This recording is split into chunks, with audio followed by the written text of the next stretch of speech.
गोपाल जी रामनवमी महामहोत्सव की प्रेमानंद जी।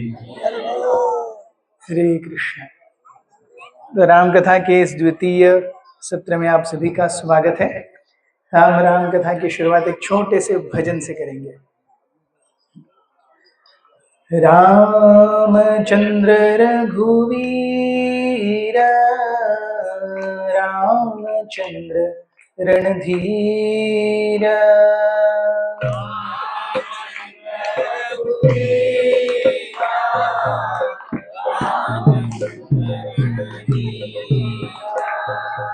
रामचंद्र रघुवीर रामचंद्र रणधीर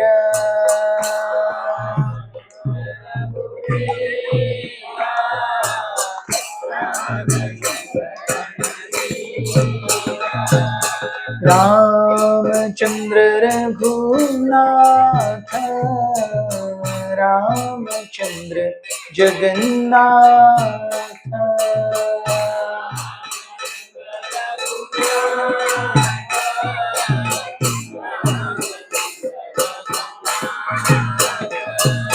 रामचंद्र मम बंधो रामचंद्र दया सिंधु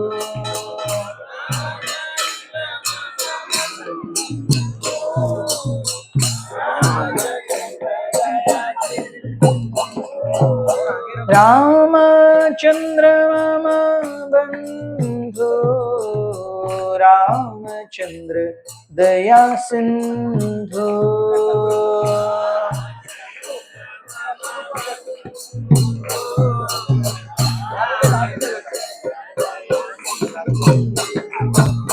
रामचंद्र रघुवीर रामचंद्र रणधीर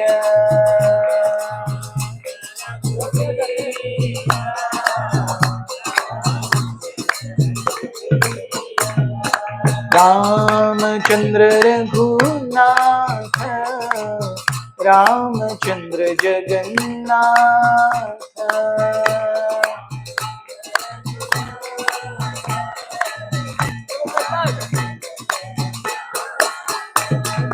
रामचंद्र मम बंधु रामचंद्र दया सिंधु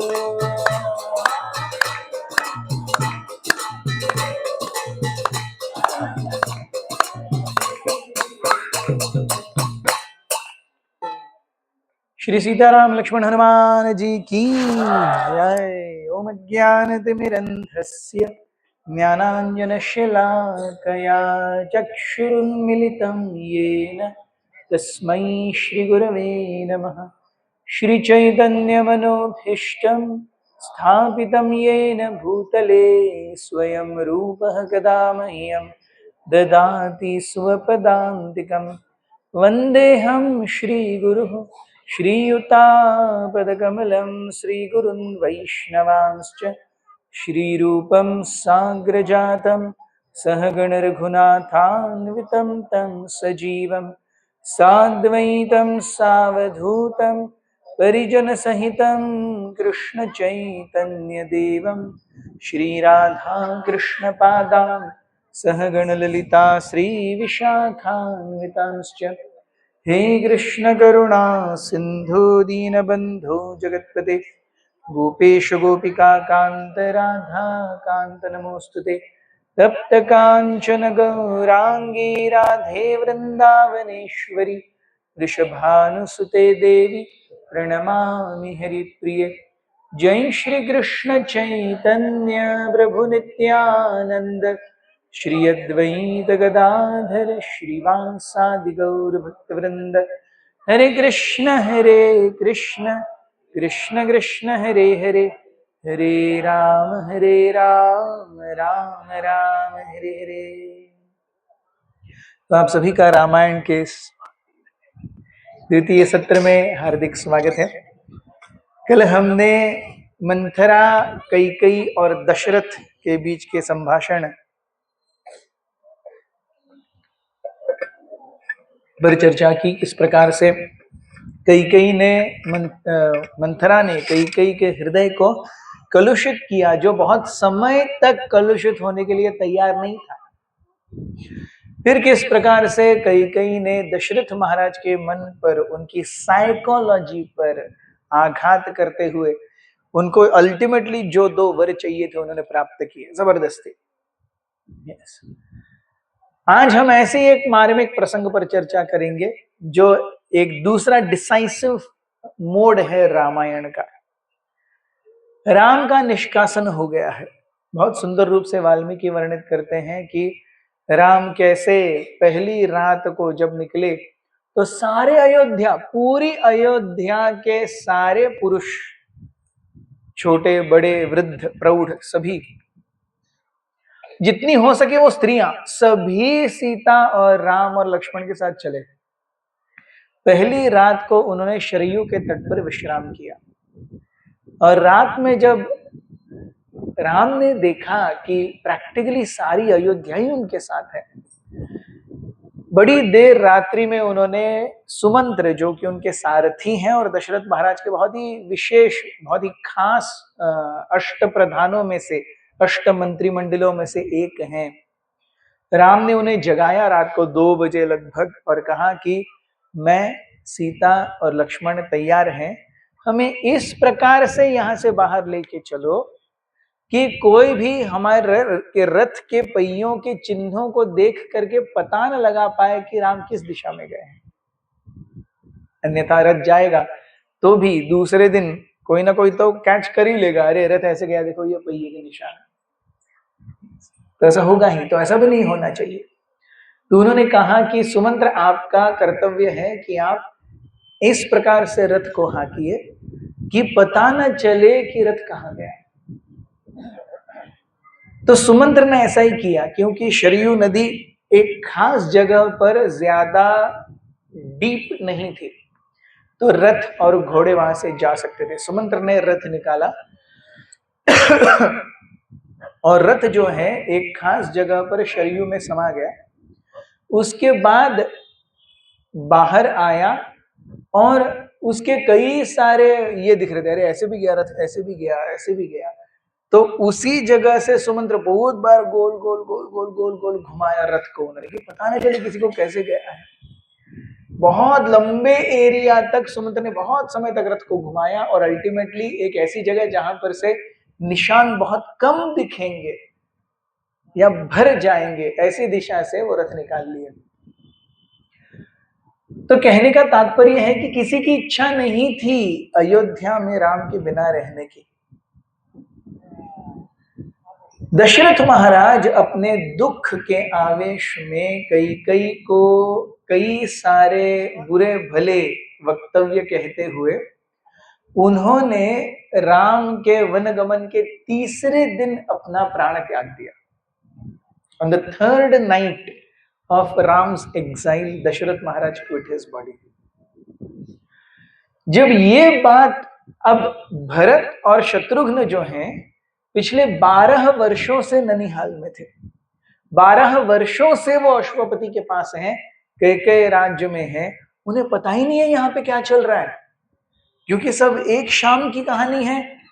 दूसरे दिन राम का राज्याभिषेक होने वाला है, आज शाम को मंथरा पूरे फॉर्म में आती है, कैकेयी के मन को सुलगाती है, कैकेयी दशरथ से वर लेती है और दूसरे दिन सुबह राम का निष्कासन होता है। एवरीथिंग हैपनिंग सो फास्ट, कोई नहीं।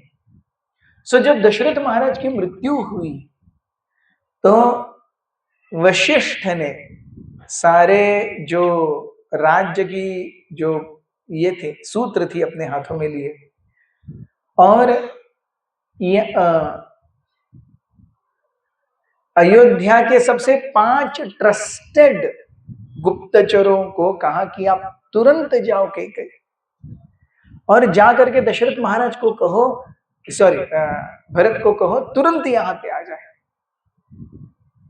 और ध्यान रखना बिल्कुल भी भरत को पता ना चले कि यहाँ पे क्या हुआ है।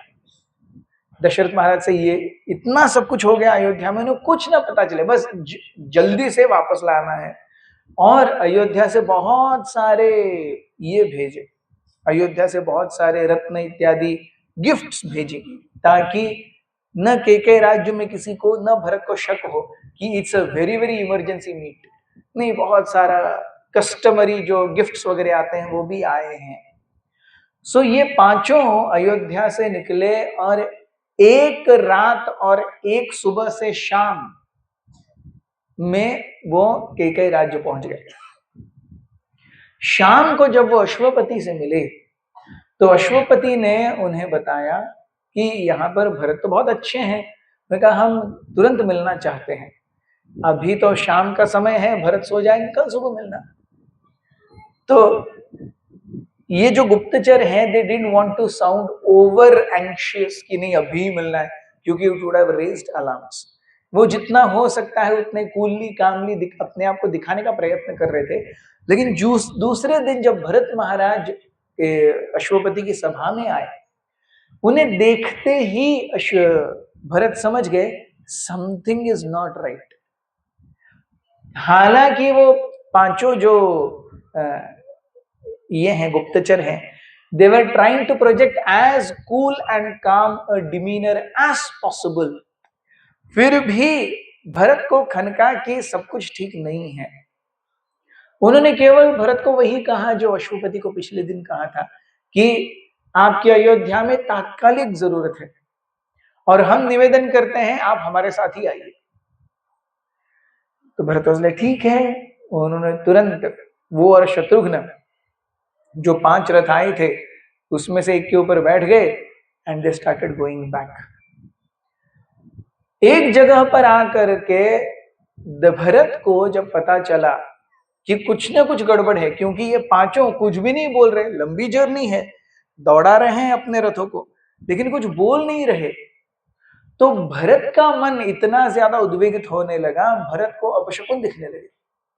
उन अपशकुनों के चलते हुए जब अयोध्या से 5 कोस दूर थे तब घोड़े भी थक गए थे। यस, सो पांचों रथों के घोड़े एक दिन एक रात चले, फिर विदाउट एनी रेस्ट वापस आ रहे हैं, सो घोड़े भी थक गए थे। भरत और प्रैक्टिकली घोड़ों की हालत ऐसी हो गई कि वो चल भी नहीं पा रहे। भरत और शत्रुघ्न नीचे उतरे और उन्होंने पास ही में, क्योंकि वो पास आ गए अयोध्या के, उन्होंने देखा एक व्यक्ति है जिसके पास में बहुत सारे घोड़े हैं, वो घोड़ों को लेकर के एक घोड़े पर दोनों बैठ गए and they raised towards Ayodhya. Ayodhya में आने के बाद वो जो नजारा देखते हैं अयोध्या का, वाल्मीकि बहुत सुंदर वर्णन करते हैं, एवरीथिंग इज डेजर्टेड। अयोध्या ये ऐसी नगरी है जो पूरी तरह से it is filled with riches and culture. Ayodhya एक सांस्कृतिक धरोहर है। अयोध्या एक ऐसा राज्य है, एक ऐसी नगरी है जहां पर कला, संस्कृति ये सब बोलते हैं। It is never deserted.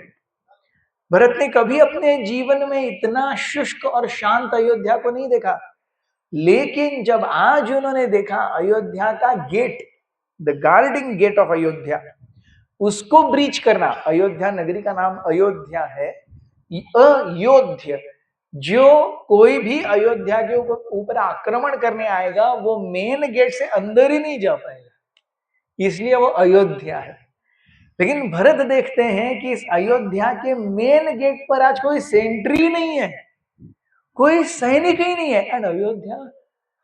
और भरत जानते हैं कि वो राजकुमार हैं, तो राजकुमार होते हैं तो हर जगह पर अलार्म बजता है, अरे राजकुमार आ रहे हैं, एक अगवानी होती है, एक सल्यूट मिलता है।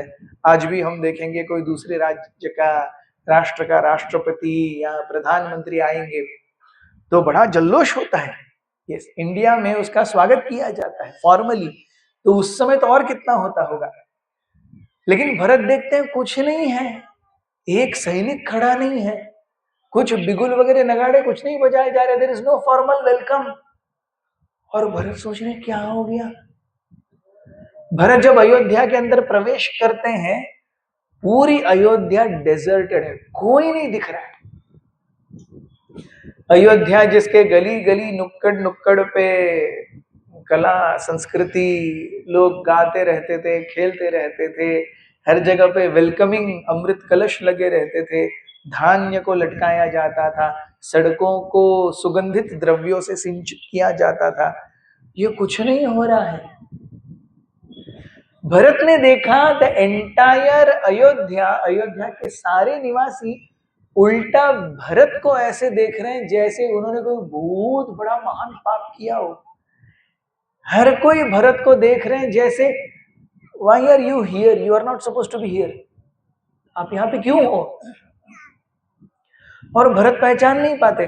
वाल्मीकि वर्णन करते हैं, जा करके भरत पहले दशरथ महाराज के यहाँ जाते हैं और दशरथ महाराज के महल को खाली देखते हैं, क्योंकि दशरथ महाराज तो गुजर गए हैं। उनके शरीर को, जैसे आपने भागवतम पढ़ा होगा, तो जैसे जब वेण शरीर त्याग दिए थे, तो उस समय फिर उनके शरीर को ऐसे ही बचा करके रखा गया था। यस, तो वैसे ही दशरथ महाराज के शरीर को बचा करके रखा गया था, क्योंकि कोई पुत्र ही नहीं है। राम और लक्ष्मण चले गए, भरत और शत्रुघ्न नहीं है, तो तिलांजलि कौन देगा? तो उनके शरीर को बचा करके रखा गया था। It was stored. Dasharath Maharaj नहीं है, वो चिंतित कैकेयी के महल में जाते हैं, तो कैकेयी अकेली वहां पर एकदम खुश है, हंस रही है, खिलखिला रही है। जैसे ही भरत को देखती है, भरत तुम आ गए, मैं तुम्हारा स्वागत करने आने वाली थी लेकिन नहीं आ सकती, कृपया मुझे क्षमा कर दो। भरत बोलते हैं, माते ये क्या हो गया? अयोध्या इतनी डेजर्टेड क्यों है? कोई दिख नहीं रहा, मेरे पिताश्री कहाँ है? कैकेयी कहती है, अरे तुम्हारे पिताश्री उसी जगह चले गए जहां पर हर कोई अपने शरीर छोड़ने के बाद जाता है, मतलब एकदम without any feelings towards it, कि जैसे अरे मृत्यु तो होती है, उसमें क्या है। भरत शॉक्ड, क्या? जहां पे हर कोई मृत्यु, यहाँ पर हर कोई शरीर छोड़ के जाता है? क्या बातें कर रहे हैं? हाँ हाँ, और अब तुम्हें अयोध्या का राज्य संभालना है। भरत के लिए दूसरा शौक, अयोध्या का राज्य मुझे संभालना है। क्यों भैया, राम कहाँ है? अरे उसे मैंने वनवास भेज दिया। क्या? तीसरा शौक। मतलब कैकेयी के 3 सेंटेंसेस भरत के लिए 3 शौक्स हैं। और भरत देख रहे हैं, और कैकेयी एकदम सज धज के जैसे कुछ हुआ ही नहीं है, और बाकी पूरी अयोध्या पर कालिमा मंडरा रही है। जैसे ही भरत ये, और राम कहाँ है? राम को वनवास भेज दिया। भरत कहते ये किसने किया? कैकेयी कहती मैंने किया। तो भरत इतने आग बबूले हो जाते हैं, वो कई सारी गालियां देते हैं अपनी मां। उस क्षण से भरत ने बहुत आगे जा करके जब भरत राम को बुलाने जाएंगे चित्रकूट में, उस समय भरत महाराज का मिलन एक ऋषि मुनि से होता है, भरद्वाज ऋषि, जो कि जिनका आश्रम इलाहाबाद में है, गंगा यमुना और सरस्वती के संगम पे।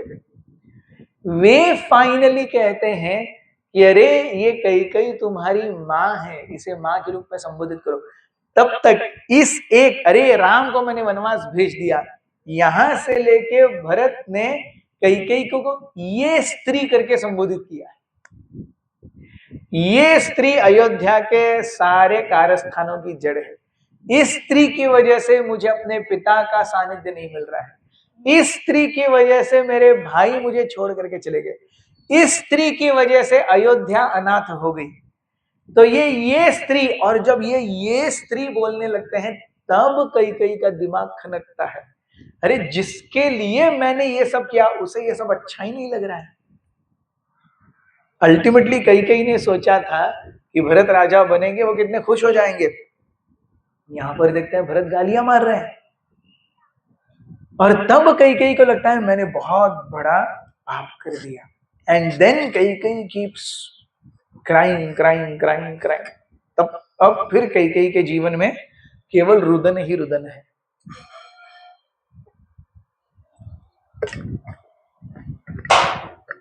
इसके बाद में कैकेयी भी रामायण के पट से हट जाती है। इसके बाद कैकेयी का रोल है ही नहीं रामायण में। वो भरत को आने के बाद बताती हैं कि राजा मर गए, राम वनवास चले गए, तुमको राज्य करना है। इसके बाद में कैकेयी का कोई रोल नहीं है। कल हम जैसे वार्ता कर रहे थे कि हर ग्रंथ में, हर स्क्रिप्चर में हर एक किरदार का एक विशेष महत्व है। वो अपने महत्व के स्थान पर आते हैं, बाद में वो उस ग्रंथ के पटल से चले जाते हैं। सो Manthara exited after she spoiled Kaikeyi's mind. Kaikeyi exited after Bharat came and he showed that he had no interest in taking the kingdom whatsoever. Kaikeyi Ramayan के पटल से, रामायण के नरेशन से पूरी तरह से बाहर निकल जाती है। अब भरत महाराज को ये बहुत ही विशेष चुभन है कि अब क्या होगा। उनको लग रहा है कि हाँ,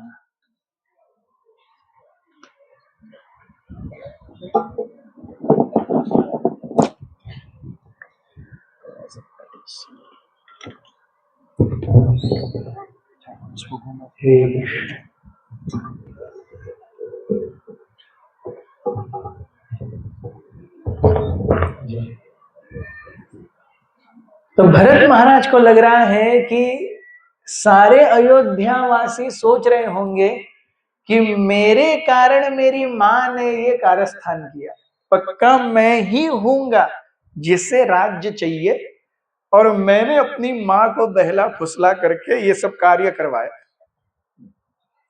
और ये सही भी था। इसीलिए हर कोई भरत को ऐसे देख रहा था, ऐसे why are you here, आप यहाँ क्यों है। तो भरत ने निर्णय किया कि वे स्वयं जाएंगे और राम को क्या करेंगे, वापस बुलाने का प्रयत्न करेंगे। भरत ने गुप्तचर भेजे हर जगह पर, और उन गुप्तचरों से पता चला कि प्रभु राम, लक्ष्मण और सीता मैया ये चित्रकूट में रह रहे हैं। तो चित्रकूट में रह रहे हैं तो चित्रकूट में उनसे मिलेंगे। भरत ने एक अनोखी योजना बनाई। भरत ने सोचा कि अब भरत राम को जानते हैं, राम ऐसे हैं जो पूरी तरह से मर्यादा, कर्तव्य और धर्म को लेके ही चल रहे हैं।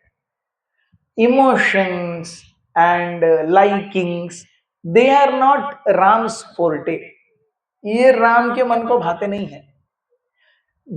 धर्म है, कर्तव्य है, इसके अनुसार राम चलेंगे। तो वे जानते हैं कि अगर वो मनाने जाएंगे राम को तो राम मानने वालों में से नहीं है। इसीलिए वो अपना सारा, वो सोचते हैं कि मैं पूरी अयोध्या को लेकर के जाऊंगा। तो अयोध्या में भरत महाराज ऐलान करवाते हैं कि हम सब साथ में जाकर के प्रभु राम को वापस लेके आएंगे। अयोध्या से बकायदा एक लंबा रोड बनाया जाता है चित्रकूट तक, बड़ा चौड़ा रोड, हाईवे, यस, समृद्धि एक्सप्रेस हाईवे। यस, आप में से जो भी गए हैं वहां पर basic minimum driving speed is 120 kilometre per hour. तो समृद्धि हाईवे बनता है अयोध्या से लेके चित्रकूट तक, एकदम बढ़िया। क्योंकि कौन कौन जाने वाले, भरत महाराज जाने वाले हैं, रानियां जाने वाली हैं, विश्वामित्र जाने वाले हैं, वशिष्ठ जाने वाले हैं, पूरी अयोध्या, वो घोड़ी, रथ सब जाने वाले हैं। सो बकायदा रोड बनता है। उसे बनाने के लिए 6 महीने लगते हैं। रोड बनने के लिए 6 महीने लगे। 6 महीने में अयोध्या से लेकर चित्रकूट का बड़ा लंबा चौड़ा रोड बना। और वो जब रोड बना और राम और भरत, शत्रुघ्न इत्यादि, कैकेयी, कौशल्या, सुमित्रा, ये सब निकले, तो उस रोड पर इतने लोग थे कि ये जो पहला बैच है वो निकल करके चित्रकूट पहुंच गया, और अभी भी उस सड़क पर रोड है और अभी भी अयोध्या में लोग हैं। आप विचार कर पा रहे हैं, चित्रकूट पहुंच गए, यस, पहले जो निकले चित्रकूट पहुंच गए, उस रोड पर भी अभी भी लोग हैं, और एंड में अयोध्या में इतने लोग थे। तो जब चित्रकूट में जाकर के, एक्चुअली जाते वक्त भी बहुत सुंदर मार्मिक प्रसंग है। भरत क्या करते हैं, पैदल चलने लगते हैं। क्यों? वो सोचते हैं अरे राम पैदल चल रहे हैं, मैं घोड़े पर जाकर के उनको कैसे मनाऊंगा, मैं पैदल चलूंगा। लेकिन पैदल चलते चलते, क्योंकि घोड़ा जल्दी चलता है, पैदल हम धीरे चलते हैं, तो एक समय पर कौशल्या उन्हें बुलाती है और कहती है, पुत्र मैं तुम्हारी भावनाओं को समझ सकती हूँ, तुम अपने ज्येष्ठ भ्राता राम से ज्यादा सहूलियतें नहीं लेना चाहते, लेकिन हमारे लिए अब सहूलियतें नहीं, समय महत्वपूर्ण है। तो समय बचाने के लिए कृपया घोड़े पर सवार हो जाओ। तो इस प्रकार से भरत घोड़े पर सवार होते हैं और the entire party reaches Chitrakoot. Chitrakoot में पहुंचने के बाद सामने एक बड़ा पहाड़ है। वो पहाड़ के ऊपर लक्ष्मण ने राम और सीता के लिए कुटी बनाई है। तो भरत जो है, शत्रुघ्न, दोनों राम से मिलने के लिए इतने उतावले हैं कि वो भागने लगते हैं और पहाड़ चढ़ने लगते हैं। पहाड़ चढ़ते चढ़ते बीच में ही उनको वो जगह मिलती है जहां पर राम ने पुराने वलकल, जैसे क्योंकि हम ये कपड़े पहनते हैं सूती, तो एक पैर 1 साल 2 साल 3 साल चलता है, लेकिन जब वलकल पहनते हैं तो वलकल बार बार बनाने पड़ते हैं।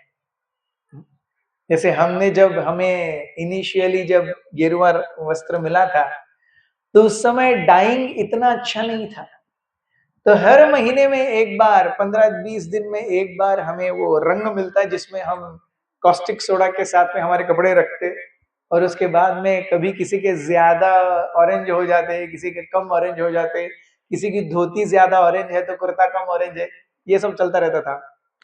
अभी टेक्नोलॉजी अच्छी हो गई है, ये ऐसे कपड़े मिलते हैं जिसको डाइंग की जरूरत नहीं है।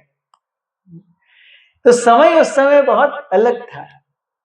वलकल जो है वो बहुत जल्दी खराब हो जाता है, so you have to keep on making new। so जब भरत और शत्रुघ्न ऊपर चढ़ रहे हैं, वो देखते हैं राम और सीता और लक्ष्मण के पुराने वलकल वहां पे डिस्कार्डेड रखे हुए हैं।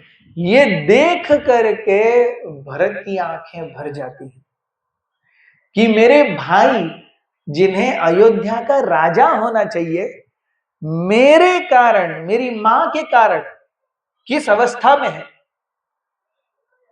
भरत की आंखों में आंसू आते हैं, शत्रुघ्न की आंखों में आंसू आते हैं, लेकिन राम से मिलने की उत्कंठा बढ़ रही है। वो जल्दी जल्दी और वो पहाड़ चढ़ते हैं और वो कुटी के पास आते हैं। इससे पहले जब राम ने देखा था पहाड़ के ऊपर से, क्योंकि भरत सारे अयोध्या के वासियों को लेके आ रहे हैं, तो हर जगह धूल उड़ रही है, रथ के चलने के कारण, घोड़ों के चलने के कारण, सिपाहियों के चलने के कारण। सो जब भी धूल उड़ती है मतलब लोग आ रहे हैं, और इतनी धूल उड़ रही है वो बहुत लोग आ रहे हैं। तो राम देखते हैं अरे इतने लोग आ रहे हैं, वो कहते हैं लक्ष्मण से, लक्ष्मण जाकर के ऊपर पेड़ के ऊपर देखो तो तुम्हें क्या दिख रहा है, किसके लोग आ रहे हैं। तो लक्ष्मण जब पेड़ के ऊपर चढ़ते हैं, वो देखते हैं अरे यहां पर तो अयोध्या का फ्लैग के ऊपर अयोध्या का सिंबल है, मतलब भरत आ रहे हैं। तुरंत लक्ष्मण तर्क लगा लेते हैं कि भरत ने एक तो मेरे भाई से राज्य छीना, अब वो उसकी जान लेने के लिए तक उतारू है, जान लेने के लिए आया है। भरत, लक्ष्मण एकदम आग बबूले होकर के कहते हैं आने दो, उस समय नहीं मिला था, अब बताता हूं कैसे जीवित बचता है यहां से।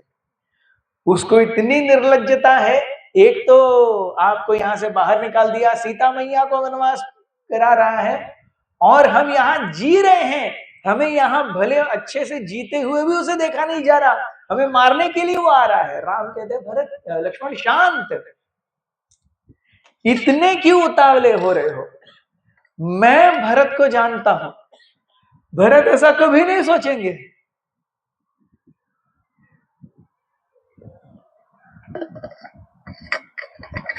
मैंने भरत के साथ में 25 वर्ष बिताए हैं। भरत की एकनिष्ठता पर मुझे बिल्कुल संदेह नहीं है।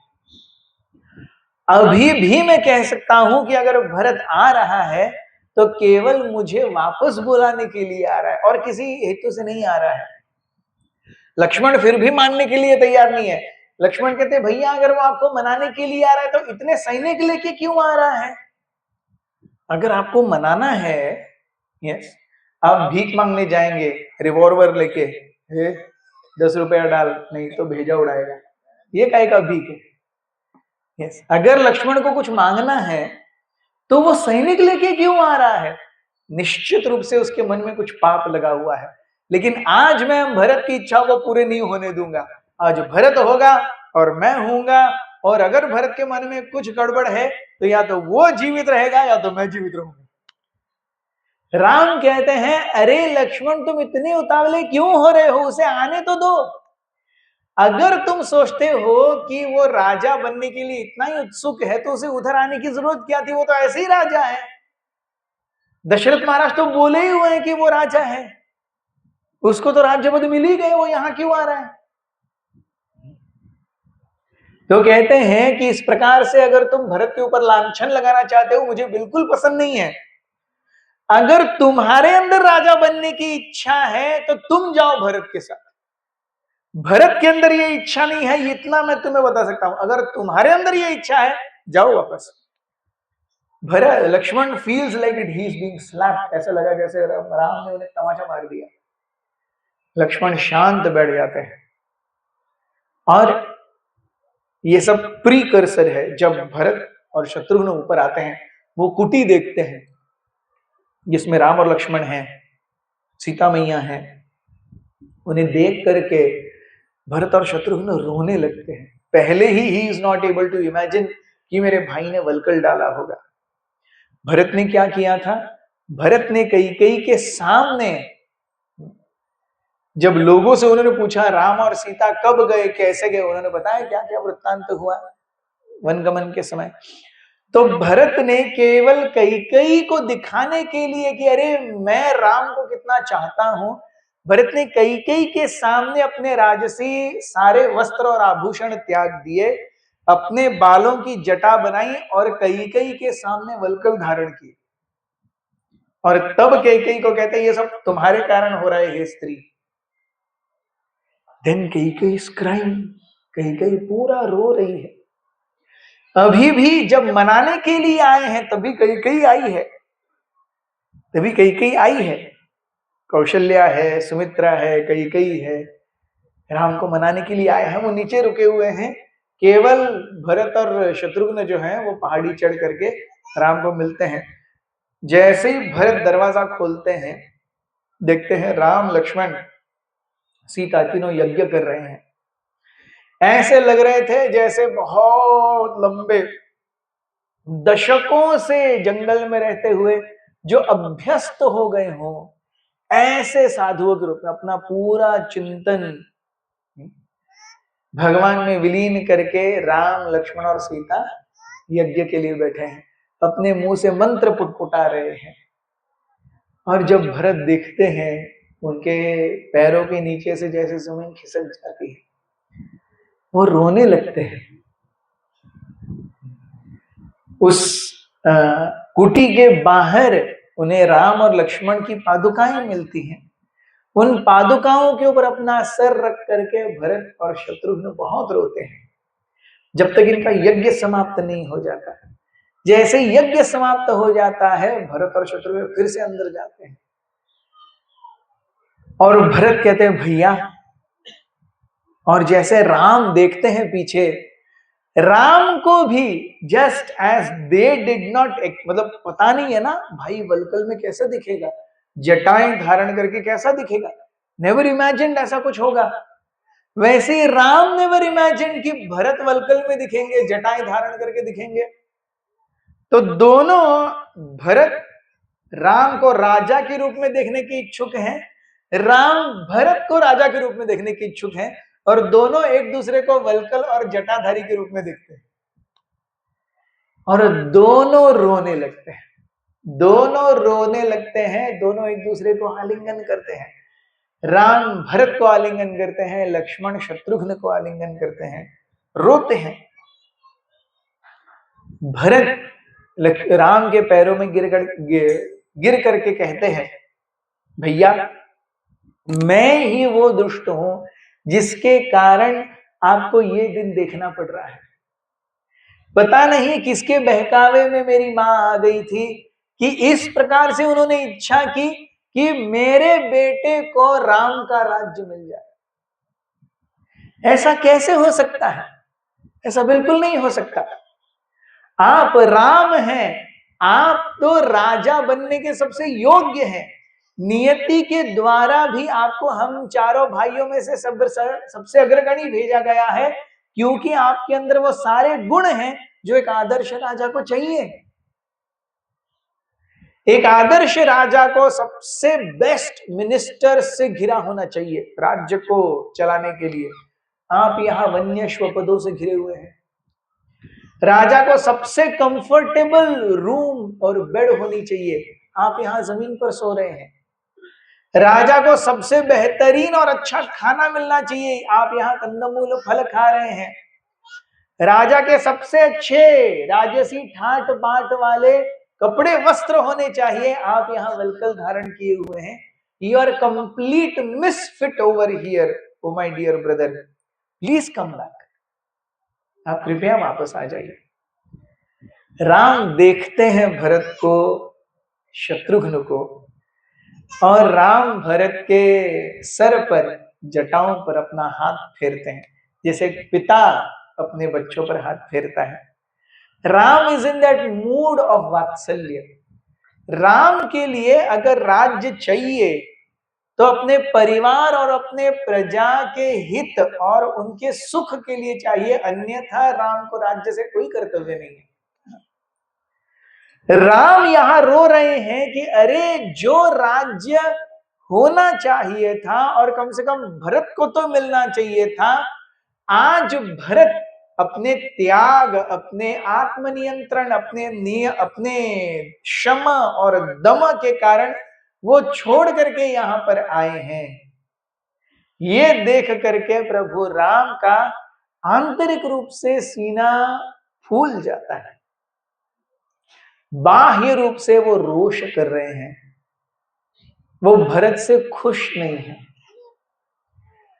राम पूछते हैं, हे भरत, राज्य अब मेरा नहीं है।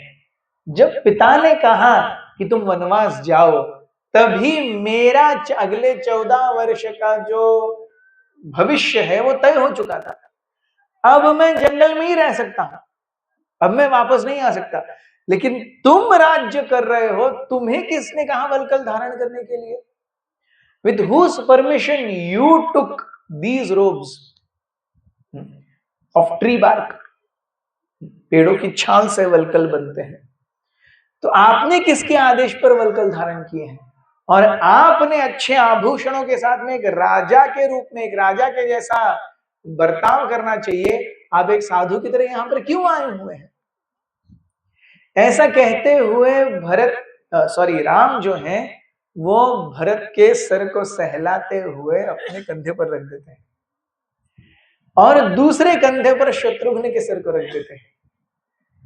दोनों भरत और शत्रुघ्न जब राम से इतना स्नेह प्राप्त करते हैं, उनके आने की थकान, उनके मन के सारे गिले शिकवे, उनके मन में है कि how will we face Ram, हम राम को क्या मुंह दिखाएंगे।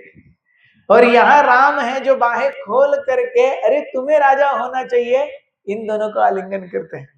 दे आर सो रिलीव्ड।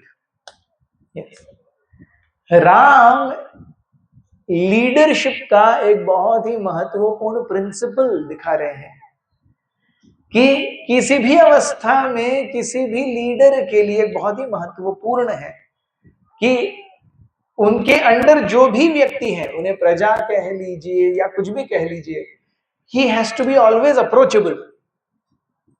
एक लीडर मीन्स हमेशा अप्रोचेबल हो, कोई भी आकर के उससे किसी भी समय मिल सके। पहले ऐसी व्यवस्था होती थी कि राज्य के बीच में महल के, राजा के महल के बाहर, राजा का महल हमेशा राज्य के बीच में होता था, और महल के बाहर एक बहुत बड़ी घंटा लगी होती थी। वो घंटा कॉमन पब्लिक के लिए है, वो किसी भी समय कोई भी आकर के बजा सकता है और राजा को बोल सकता है कि मुझे राजा से मिलना है, and raja has to be available. This is one of the ways of being a king. पूरे नगर के बीच में एक घंटी है, कोई भी आके बजाए, और अगर बोले मुझे राजा से मिलना है तो राजा को आना पड़ेगा। So he has to be approachable. Yes. दूसरा, राजा को इतना करुणामयी होना चाहिए कि कोई भी व्यक्ति राजा से कुछ छुपाए न, अपने हृदय को राजा के सामने खोल सके, लीडर के सामने खोल सके। ये गड़बड़ हुई, ये अच्छाई हुई। तो राम देखते हैं कि लक्ष्मण, भरत के मन में गिला शिकवा है, वो तुरंत भरत और शत्रुघ्न को लेते हैं, उनके बालों को सहलाते हैं, और उनकी आंखों में जो भरत और शत्रुघ्न के प्रति करुणा है, वो देख करके ही भरत और शत्रुघ्न सब कुछ भूल जाते हैं।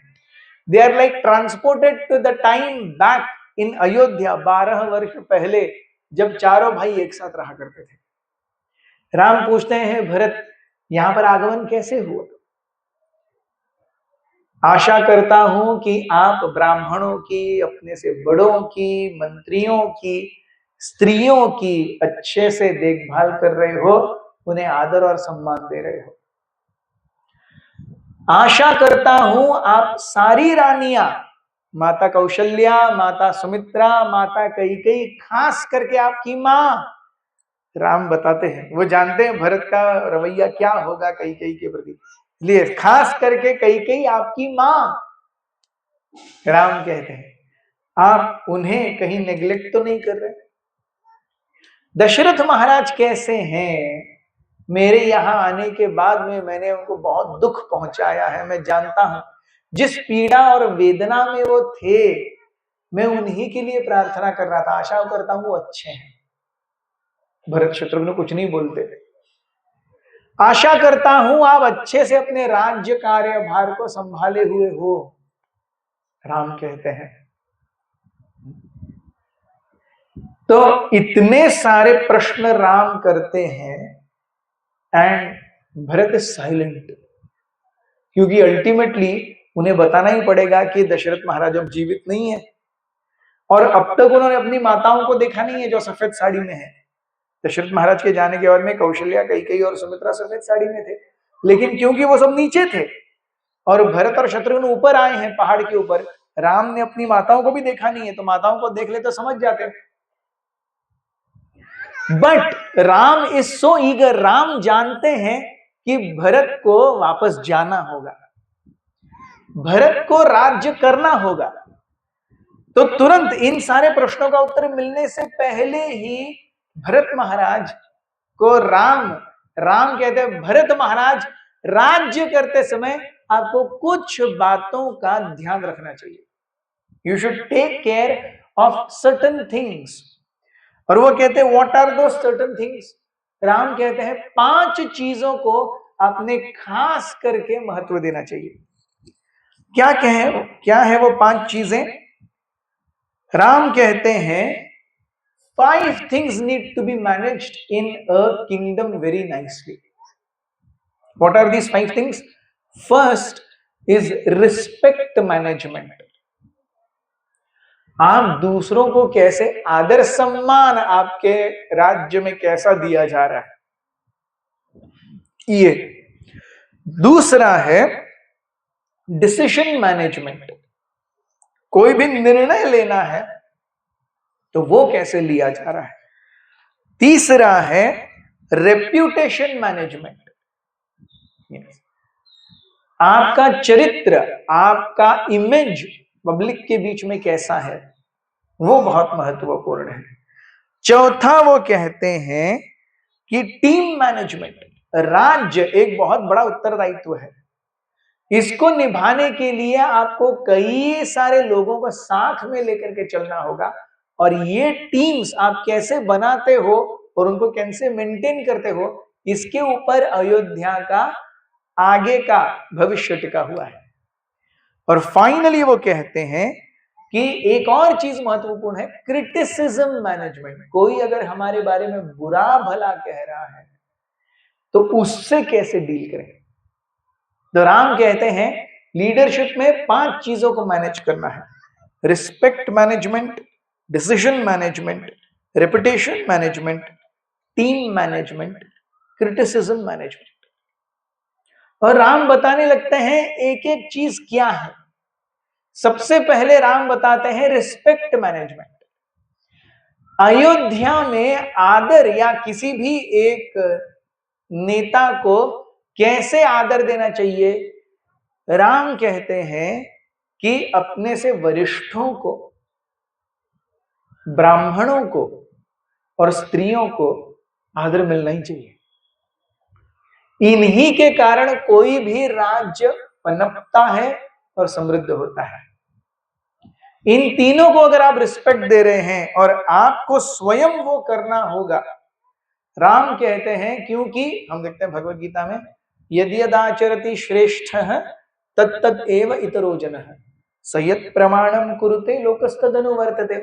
जिस प्रकार से एक नेता अपने जीवन में कार्य करेगा, जिस प्रकार से एग्जाम्पल नेतृत्व का वो सेट करेगा, उस हिसाब से सामान्य जनता भी उनके पदचिन्हों का अनुगमन करेगी।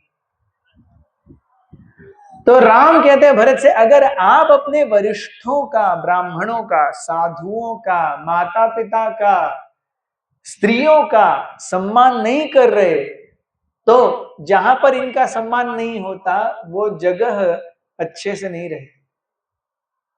राम कहते हैं कि बहुत ही महत्वपूर्ण है कि आप अपने जो गुरु हैं वशिष्ठ, उनके बेटे सुयज्ञ जिनका नाम है, उनको अच्छे से रिस्पेक्ट करें। वे कहते हैं कि जब एक परिस्थिति में, किसी भी परिस्थिति में एक राजा हर दूसरे व्यक्ति को आदर से ही ट्रीट करता है, तब राज्य में एक आइडियल बन जाता है कि चाहे कुछ भी हो जाए, एक दूसरे के प्रति आदर और सम्मान रखना होगा। आपका मुझसे मिलता ना हो, we may not be on the same page, but that doesn't mean we have to fight or we have to do politics. Yes. ये रिस्पेक्ट मैनेजमेंट के बारे में प्रभु राम भरत को कहते हैं। डिसीजन मैनेजमेंट के बारे में प्रभु राम कहते हैं कि कोई भी निर्णय अकेले मत लो, कुछ लोगों की राय और सम्मति लेकर के निर्णय लो। ऐसे लोगों में बहुत ज्यादा लोग ना हो और आप अकेले भी ना हो। Yes, it should be just enough, a sizable group, जहां पर अगर आपको 100 लोगों का डिसीजन लेना है तो 4-5 लोगों का टीम काफी है। अगर आपको 1000 लोगों का डिसीजन लेना है तो 25-30 की टीम लेनी होगी।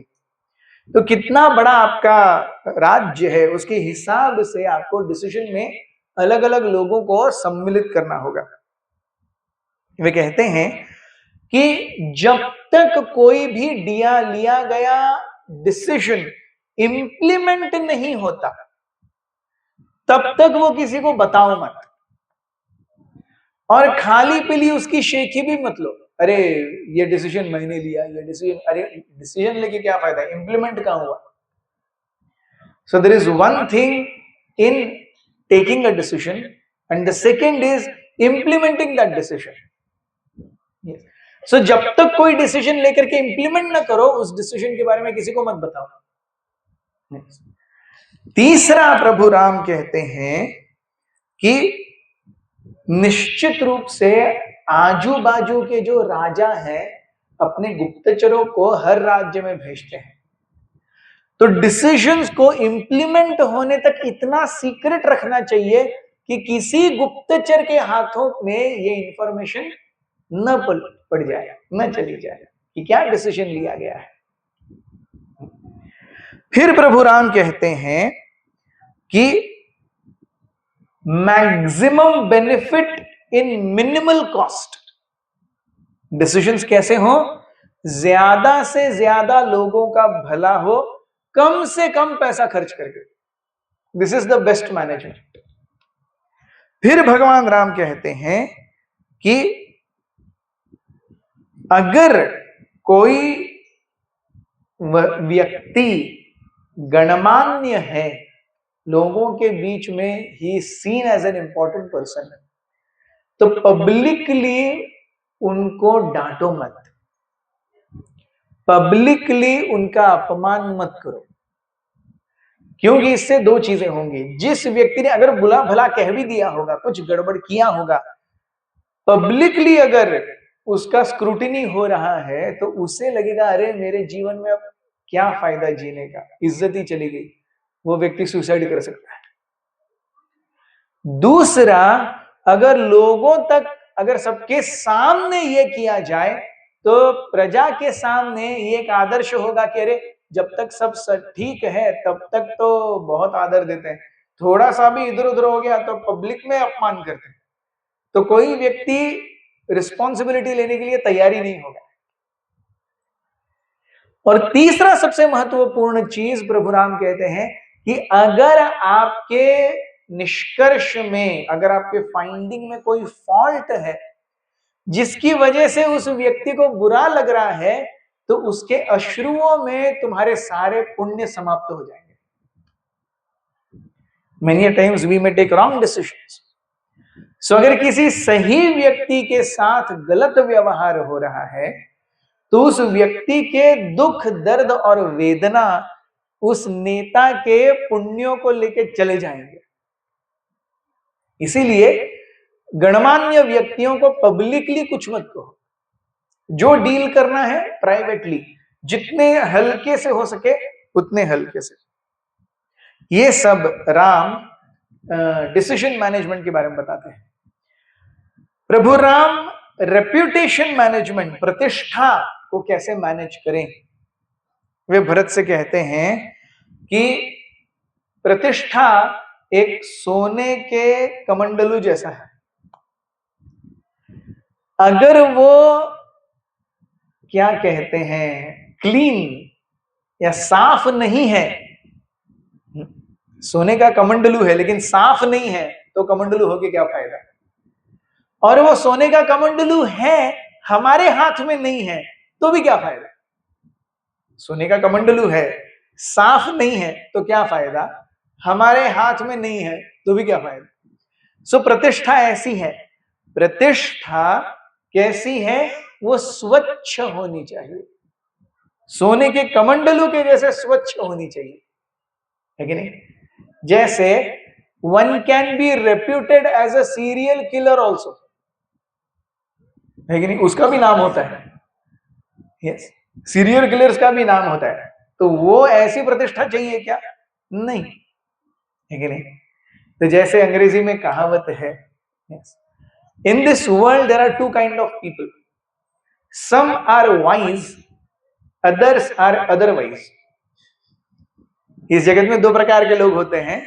कुछ लोग बुद्धिमान होते हैं, यस, उसको अंग्रेजी में उसको किसी और ट्रांसलेट करेंगे तो ठीक से नहीं बैठेगा, but some are wise, others are otherwise. या फिर हम जिसे मराठी में कहते हैं, अरे हा दीड शाणा है। तो दीड शाणा मतलब क्या? बेसिकली मूर्ख है। शहाणा व्यक्ति आणि दीड शाणा व्यक्ति, सो व्यंगात्मक रूप से। So some are wise, others are otherwise. तो प्रभु राम कहते हैं कि प्रतिष्ठा जो है वो हमेशा स्वच्छ हो, उस पर कोई दाग न लगा हो। फिर वो भरत से कहते हैं कि एक नेता के वचन, उसके विचार और उसका व्यवहार, वचन, विचार और व्यवहार, ये हमेशा स्क्रूटिनी में होंगे, लोग देखेंगे, उसके विचारों को परखा जाएगा, उसके वचनों को परखा जाएगा, उसके व्यवहार को परखा जाएगा, और ये स्क्रूटिनी कंटिन्यूअस है। ऐसा नहीं कि आपने एक बहुत अच्छा एग्जाम्पल सेट कर दिया, 10 साल के बाद आप उस एग्जाम्पल को छोड़ दो, फिर भी लोग मानते रहेंगे आपको, ऐसा नहीं है। आपने एक अच्छा एग्जाम्पल सेट कर दिया, जिस दिन वो एग्जाम्पल टूट जाएगा, रेपुटेशन खत्म। सो ऐसी है प्रतिष्ठा, ऐसी है कि विचार, वचन और व्यवहार ये एक लीडर के हमेशा स्क्रूटिनी में रहेंगे। जितने समय तक वो है तब तक स्क्रूटिनी रहेगी। तो इसीलिए इन तीनों का बहुत सोच समझ करके उपयोग करो। वे कहते हैं कि अगर आप इन 3 कसौटियों पर खरे उतरते हो तभी लोग आपको सुनेंगे, अन्यथा लोग नहीं सुनेंगे। आपके सामने हाँ जी कहेंगे, लेकिन सुनेंगे नहीं आपका। आप जो कह रहे हो वो करेंगे नहीं। जब तक क्या है, क्या 3 चीजें हैं, क्या 3 चीजें हैं एक राजा के लिए? 3 V's, वचन, विचार, व्यवहार। सभी कहेंगे क्या 3 चीजें हैं? वचन, विचार, व्यवहार। और ये हमेशा स्क्रूटिनी में रहेंगे। जब ये 3 चीजें सही हैं तब लोग आपको फॉलो करने के लिए प्रेरित होंगे, अन्यथा नहीं। बहुत सुंदर रूप से राम कहते हैं हमेशा सुबह समय से उठो। ये राम भरत को कह रहे, देखिए क्या लेवल का इंस्ट्रक्शन है। समय से उठो और जरूरत से ज्यादा मत सो। समय से उठो, जरूरत से ज्यादा मत सो। राम कहते हैं प्रतिष्ठा, रेपुटेशन मैनेजमेंट। दूसरों के सामने प्रसाद मत लो। अगर आप दूसरों से अच्छा कुछ अलग ले रहे हैं तो सबके साथ, अगर सबके साथ बैठे हो जो सब ले रहे हैं वही लो, और अगर नहीं तो सबके सामने मत बैठो। सबके सामने अपना अलग, हाँ ये मेरी चांदी की थाली, मेरे पास 10 व्यंजन, ये सब पत्तल में लेंगे 5 व्यंजन, ऐसा नहीं होना चाहिए। अगर आपके लिए कुछ खास बना है तो उस समय आप जब खा रहे हैं, आपके सामने जितने लोग हैं उन सब में वो व्यंजन बांटो। ये राम भरत को बता रहे हैं। वे कहते हैं कि रात को सोते समय आज पूरे दिन भर में क्या क्या मैंने किया, कहां गलतियां हुई, और जो मैंने किया अगर अच्छा हुआ तो उसे और अच्छे से कैसे किया जा सकता है, इसके ऊपर एक अच्छा समय विचार मंथन होना चाहिए। There should be introspection. आज मेरे दिन भर में क्या हुआ, क्या गलतियां हुई, उनसे मुझे कैसे उभरना है, उसके लिए क्या क्या करना है। फिर प्रभु राम कहते हैं कि आप एक राजा हैं, राजा की तरह ड्रेस करना चाहिए आपको। ये बहुत महत्वपूर्ण है कि आप वल्कल धारण करके ऐसे नहीं रह सकते।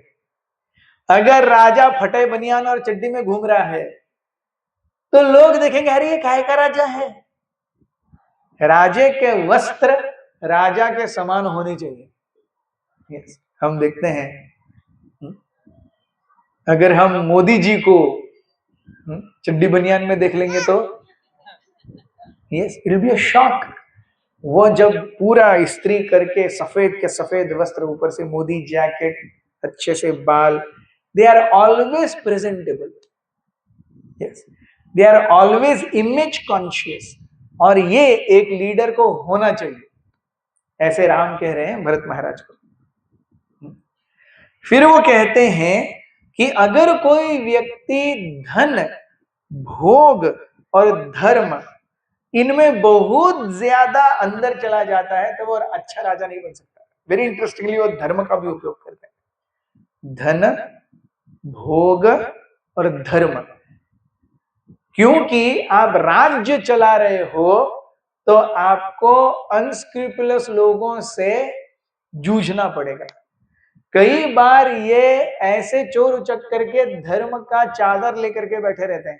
तो आप धार्मिक है करके आप अगर चोरों से नहीं भिड़ेंगे तो राज्य में अराजकता फैल जाएगी। सो धर्म का ओवर इंडल्जेंस, भोग विलासिता का ओवर इंडल्जेंस और धन का ओवर इंडल्जेंस, ये राजा के रेपुटेशन के लिए अच्छा नहीं है।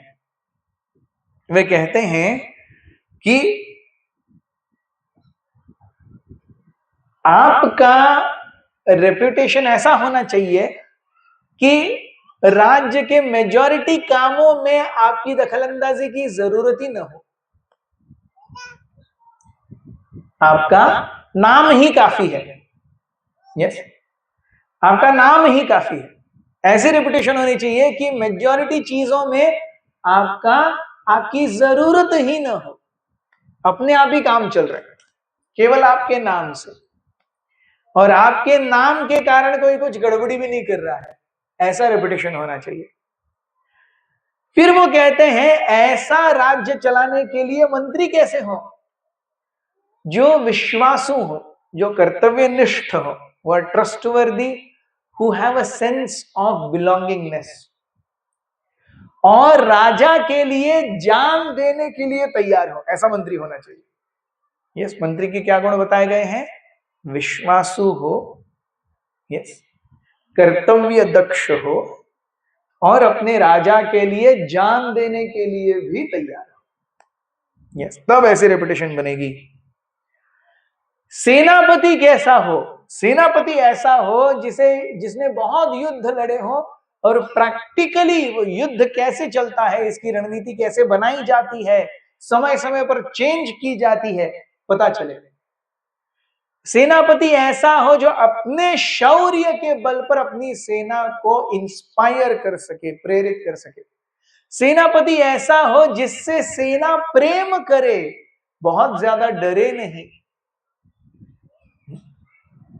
ऐसा सेनापति हो। ऐसे राम भरत से कहते हैं। अगर आपके मित्र हैं तो मित्र कैसा हो? मित्र जानकार हो, बुद्धिमान हो और आपका हितैषी हो, तब आपकी रेपुटेशन बनेगी। बहुत सुंदर रूप से भगवान राम कह रहे, देखिए, मंत्रिमंडल कैसा हो, सेनापति कैसा हो, मित्र कैसे हो। एंड फाइनली प्रभु राम कहते हैं कि एक राजा के रूप में आपका चरित्र कैसा हो। yes, चरित्र आपका कैसा होना चाहिए कि हमेशा एक राजा ने कभी ये गलती नहीं करनी चाहिए कि यहां के व्यवस्थापन और वहां के व्यवस्था, वहां मतलब आध्यात्मिक जगत, राजा का कर्तव्य है प्रजा को आध्यात्मिक उन्नति की ओर लेके जाए। तो हमेशा राज्य की या प्रजा की आध्यात्मिक उन्नति उनके फिजिकल चीजों से, सुख सुविधाओं से ज्यादा महत्वपूर्ण है। ये राजा को हमेशा ध्यान रखना पड़ेगा। प्रजा की आध्यात्मिक उन्नति उनके सुख सुविधा और ऐशो आराम से ज्यादा महत्वपूर्ण है। ये हमेशा राजा को ध्यान रखना चाहिए, ये राजा के चरित्र में होना चाहिए। फिर राजा को कभी भी आज का काम कल पर नहीं ढकेलना चाहिए।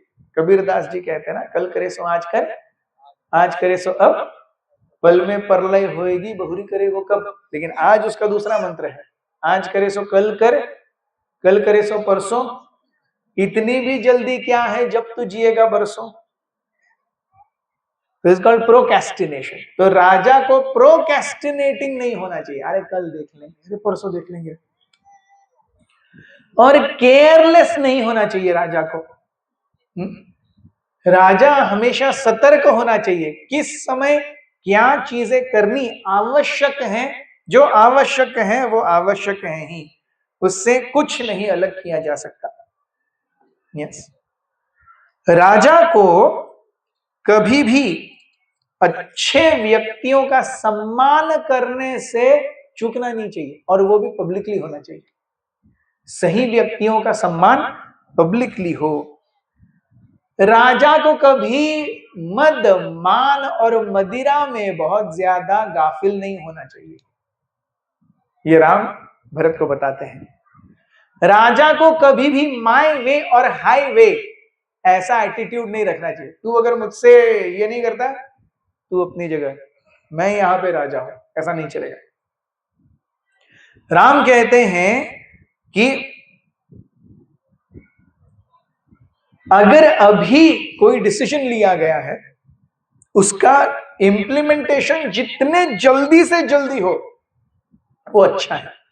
डिसीजन लिया, उसका इंप्लीमेंटेशन पता नहीं कब होगा, ये राजा की इमेज के लिए अच्छा नहीं है। ये राजा का चरित्र ऐसा नहीं है। राजा ने अपने सीक्रेट्स किसी से भी शेयर नहीं करने चाहिए। राजा ने स्वयं अपने जीवन में डिसऑनेस्ट, बेईमान नहीं होना चाहिए। अपनी प्रजा और अपने राज्य के प्रति उसे ईमानदार रहना पड़ेगा। और जो ईमानदार नहीं है ऐसे व्यक्तियों को पास में न रखें। इस प्रकार से राजा प्रभु राम भरत महाराज को कहते हैं।